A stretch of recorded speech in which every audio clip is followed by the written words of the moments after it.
Chapter 8. We passed a few sad hours until 11 o'clock, when the trial was to commence, and my father and the rest of the family being obliged to attend as witnesses, I accompanied them to the court. During the whole of this wretched mockery of justice, I suffered living torture. It was to be decided whether the result of my curiosity and lawless devices would cause the death of two of my fellow beings. One a smiling babe full of innocence and joy, the other far more dreadfully murdered, with every aggravation of infamy that could make the murder memorable in horror. Justine also was a girl of merit and possessed qualities which promised to render her life happy. Now all was to be obliterated in an ignominious grave, and I the cause. 1,000 times rather would I have confessed myself guilty of the crime ascribed to Justine, but I was absent when it was committed, and such a declaration would have been considered as the ravings of a madman. I would not have exculpated her who suffered through me. The appearance of Justine was calm, she was dressed in mourning, and her countenance, always engaging, was rendered, by the solemnity of her feelings, exquisitely beautiful. Yet she appeared confident in innocence and did not tremble.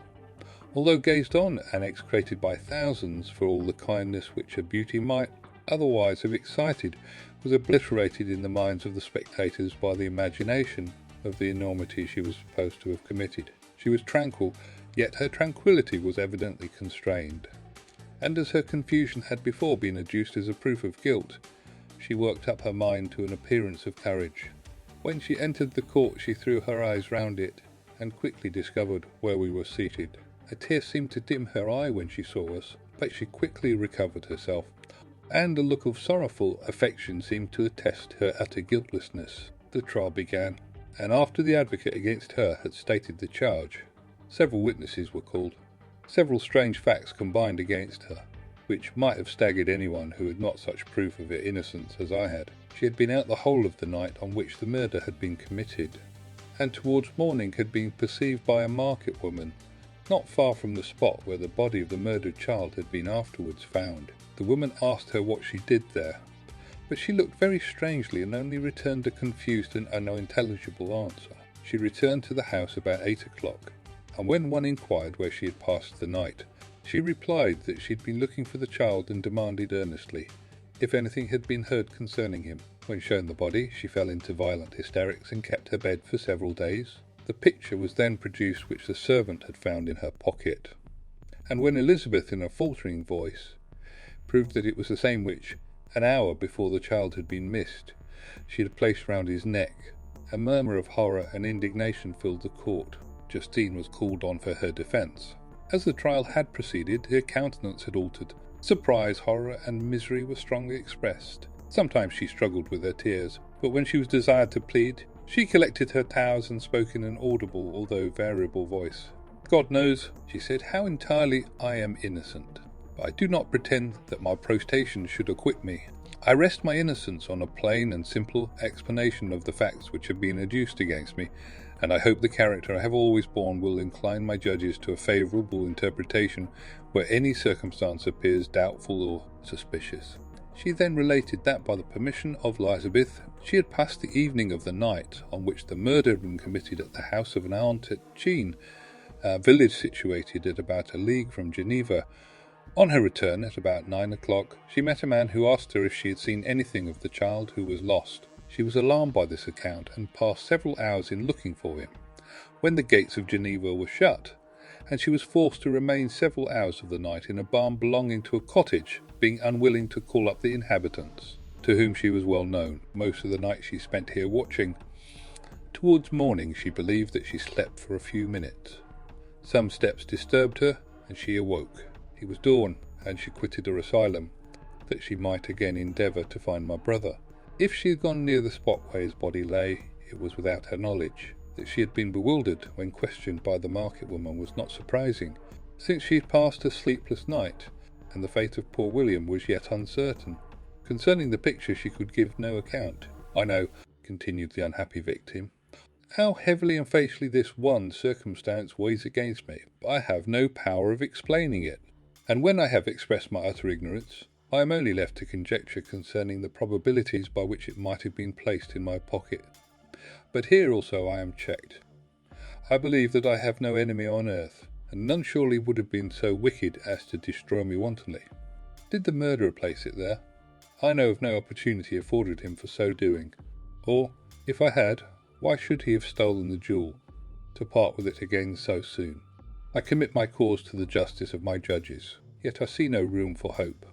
I beg permission to have a few witnesses examined concerning my character, and if their testimony shall not overweigh my supposed guilt, I must be condemned, although I would pledge my salvation on my innocence. Several witnesses were called who had known her for many years, and they spoke well of her, but fear and hatred of the crime of which they supposed her guilty rendered them timorous and unwilling to come forward. Elizabeth saw even this last resource, her excellent dispositions and irreproachable conduct, about to fail the accused, when, although violently agitated, she desired permission to address the court.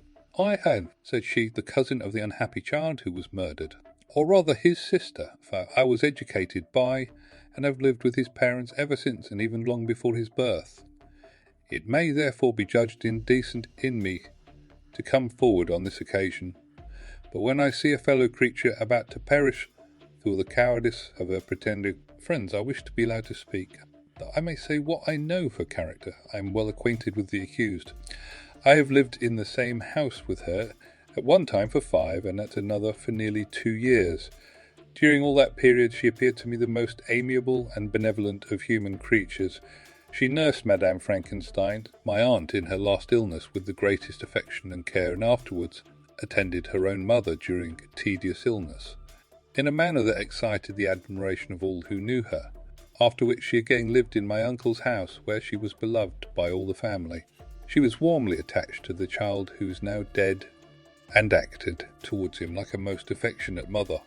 For my own part, I do not hesitate to say that, notwithstanding all the evidence produced against her, I believe and rely on her perfect innocence. She had no temptation for such an action. As to the bauble on which the chief proof rests, if she had earnestly desired it, I should have willingly given it to her. So much do I esteem and value her. A murmur of approbation followed Elizabeth's simple and powerful appeal, but it was excited by her generous interference, and not in favour of poor Justine, on whom the public indignation was turned with renewed violence, charging her with the blackest ingratitude. She herself wept as Elizabeth spoke, but she did not answer. My own agitation and anguish was extreme during the whole trial. I believed in her innocence. Could the Damon who did not for a minute doubt, murdered my brother also in his hellish sport, have betrayed the innocent to death and ignominy? I could not sustain the horror of my situation, and when I perceived that the popular voice and the countenance of the judges had already condemned my unhappy victim, I rushed out of the court in agony. The tortures of the accused did not equal mine. She was sustained by innocence, but the fangs of remorse tore my bosom and would not forgo their hold. I passed a night of unmingled wretchedness. In the morning I went to the court.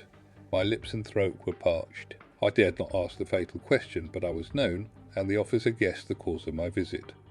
The ballots had been thrown. They were all black, and Justine was condemned. I cannot pretend to describe what I then felt.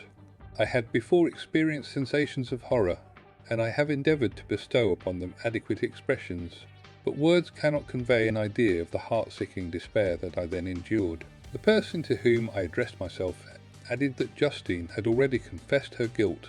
The evidence, he observed, was hardly required in so glaring a case, but I am glad of it, and indeed none of our judges like to condemn a criminal upon circumstantial evidence, be it ever so decisive. This was strange and unexpected intelligence. What could it mean? Had my eyes deceived me? And was I really as mad as the whole world would believe me to be, if I disclosed the object of my suspicions? I hastened to return home, and Elizabeth eagerly demanded the result. "My cousin," replied I, "it is decided, as you may have expected. All judges had rather that 10 innocent should suffer than that 1 guilty should escape, but she has confessed." This was a dire blow to poor Elizabeth, who had relied with firmness upon Justine's innocence. How shall I ever again believe in human goodness? Justine, whom I loved and esteemed as my sister, how could she put on those smiles of innocence only to betray? Her mild eyes seemed incapable of any severity or guile, and yet she has committed a murder. Soon after we heard that the poor victim had expressed a desire to see my cousin, My father wished her not to go, but said that he left it to her own judgment and feelings to decide. Yes, said Elizabeth, I will go, although she is guilty, and you, Victor, shall accompany me. I cannot go alone. The idea of this visit was torture to me, yet I could not refuse. We entered the gloomy prison chamber and beheld Justine sitting on some straw at the farther end. Her hands were manacled, and her head rested on her knees. She rose on seeing us enter, and when we were left alone with her, she threw herself at the feet of Elizabeth, weeping bitterly. My cousin wept also. "Oh, Justine," said she, "why did you rob me of my last consolation? I relied on your innocence, and although I was then very wretched, I was not so miserable as I am now. And do you also believe that I am so very, very wicked? Do you also join with my enemies to crush me, to condemn me as a murderer?" Her voice was suffocated with sobs. "My poor girl," said Elizabeth, "why do you kneel if you are innocent? I am not one of your enemies. I believed you guiltless, notwithstanding every evidence, until I heard that you had yourself declared your guilt. That report, you say, is false. And be assured, dear Justine, that nothing can shake my confidence in you for a moment but your own confession. I did confess, but I confessed a lie. I confessed that I might obtain absolution, but now but falsehood lies heavier at my heart than all my other sins. The God of heaven forgive me. Ever since I was condemned, my confessor has besieged me. He threatened and menaced, until I almost began to think that I was the monster that he said I was. He threatened excommunication and hellfire in my last moments if I continued obdurate. Dear lady, I had none to support me. All looked on me as a wretch doomed to ignominy and perdition. What could I do? In an evil hour I subscribed to a lie, and now only am I truly miserable." She paused, weeping, and then continued, I thought with horror, "My sweet lady, that you should believe your Justine, whom your blessed aunt had so highly honoured, and whom you loved, was a creature capable of a crime which none but the devil himself could have perpetrated. Dear William, dearest blessed child, I soon shall see you again in heaven, where we shall all be happy, and that consoles me, going as I am to suffer ignominy and death. Oh, Justine, forgive me for having for one moment distrusted you. Why did you confess? But do not mourn, dear girl, do not fear. I will proclaim, I will prove your innocence. I will melt the stony hearts of your enemies by my tears and prayers. You shall not die. You, my playfellow, my companion, my sister, perish on the scaffold. No, no, I never could survive so horrible a misfortune." Justine shook her head mournfully. "I do not fear to die," she said. "That pang is past. God raises my weakness and gives me courage to endure the worst. I leave a sad and bitter world, and if you remember me and think of me as of one unjustly condemned, I am resigned to the fate awaiting me. Learn from me, dear lady, to submit in patience to the will of heaven." During this conversation I had retired to a corner of the prison room where I could conceal the horrid anguish that possessed me. Despair, who dared talk of that? The poor victim, who on the morrow was to pass the awful boundary between life and death, felt not, as I did, such deep and bitter agony. I gnashed my teeth and ground them together, uttering a groan that came from my inmost soul. Justine started when she saw who it was. She approached me and said, "Dear sir, you are very kind to visit me.